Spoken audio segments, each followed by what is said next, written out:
Negara produsen kendalikan dunia perdagangan lalu kendalikan dunia keuangan. Itu persepsi old mind. Pasar modal dan pasar uang lah sebenarnya pengendali dunia keuangan. Dan ini persepsi new mind. Neraca perdagangan positif dianggap baik dan solusi bernegara oleh old mind. Faktanya selama menjabat malah impornya membesar. Lalu selalu negatif dagang dengan kakak tertua Tiongkok. Jujur, entah bagaimana kok sekarang kakak tertuanya negara komunis ya. Dan diterima luas lagi pemahaman bahwa tidak apa-apa bekerja sama dengan negara komunis. Yo wes, kita lanjut. Toh jabatan old mind ada batasnya. Kembali ke kalimat awal, negara produsen akan kendalikan dunia perdagangan dan dunia keuangan. Itu strategi Tiongkok. Di mana negara defisit alias yang Tiongkoknya surplus, pasti negara yang kalah tersebut akan dipaksa pakai yuan. Catat ya, ketika sebuah negara pakai mata uang negara lain untuk transaksi, artinya negara tersebut kalah ekonominya. Kita lihat strategi serangan ekonomi dari ilmu ekonomi. Money 1.0 adalah uang hanya sebagai alat bayar pelancar transaksi. Kemudian uang menjadi alat modal yang disebut money 2.0. Kemudian uang menjadi alat kendali ekonomi disebut money 3.0. Salah satunya debt trap yang Tiongkok lakukan. Pintar, dari money 1.0 langsung ke 3.0 karena ya memang Tiongkok nggak punya Wall Street, tempatnya money 2.0. Kita lompat sebentar sebelum balik ke money 3.0 agar sambungannya paham. Sejarah Partai Komunis di Tiongkok, di mana orang-orang nasionalis kabur keluar Tiongkok ketika komunis berkuasa dengan tangan besi. Satu ke Taiwan, jadi negara yang dipayungi Amerika. Yang kedua ke Hong Kong, jadi city country di bawah Inggris. Keduanya, Taiwan dan Hong Kong ekonominya maju pesat sejak tahun 60-an hingga saat ini. Sejak tahun 1989, reformasi ekonomi di Tiongkok melawan hegemoni IMF mulai dijalankan secara gerilya, main dengan globalis dan main dengan double standar, yaitu renminbi yuan. Catat sekali lagi, nantinya kita new mind akan pakai strategi yang sama ini, kecuali kalian masih suka dengan old mind yang sekarang berkuasa. Apa yang Tiongkok lakukan setelah memutuskan melawan IMF, namun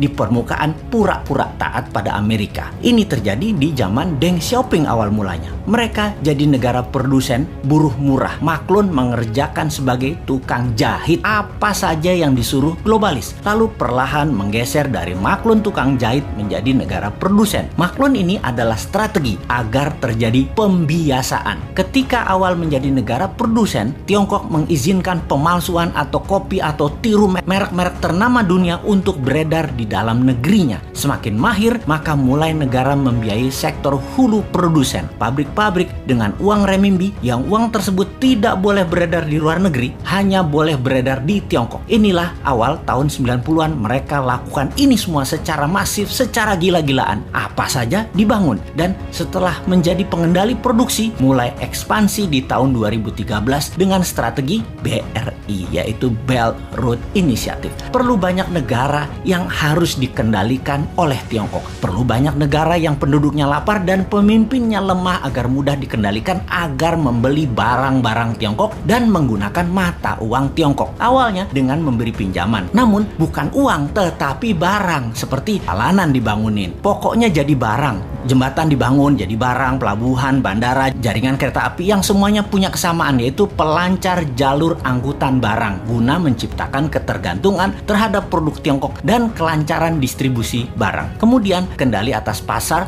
yang kebetulan semua bergeser ke digital. Jadi strateginya adalah beli dan ambil semua jaringan marketplace milik pengusaha lokal sebuah negara agar isi produknya adalah barang-barang buatan Tiongkok. Begitu sudah tercapai ketiganya, maka tahap keempat, mata uang Tiongkok dipakai sebagai alat transaksi. Pertama, sebatas transaksi dua negara. Nanti tahap kelima sampai ke pasar-pasar tradisional bisa pakai yuan. Ingat, ketika keluar negeri, yuan yang disebut. Itu membedakan asal uang itu. Walau kalau ditanya di Tiongkok, bagi mereka sama itu yuan atau renminbi. Namun kita pahamlah, kita kan ngerti bernegara, ngerti bagaimana Tiongkok bermain, dan ngerti cara memainkannya. Sayang aja masih sedikit yang percaya dan masih banyak yang tidak peduli. Wajar kalau masyarakat tidak tahu, namun pejabat yang tidak peduli dan tidak tahu juga banyak banget. Apalagi yang mau menari jadi presiden di 2024. Rasanya nggak ada yang paham beginian. Yang penting gue populer dan rakyat pilih gue.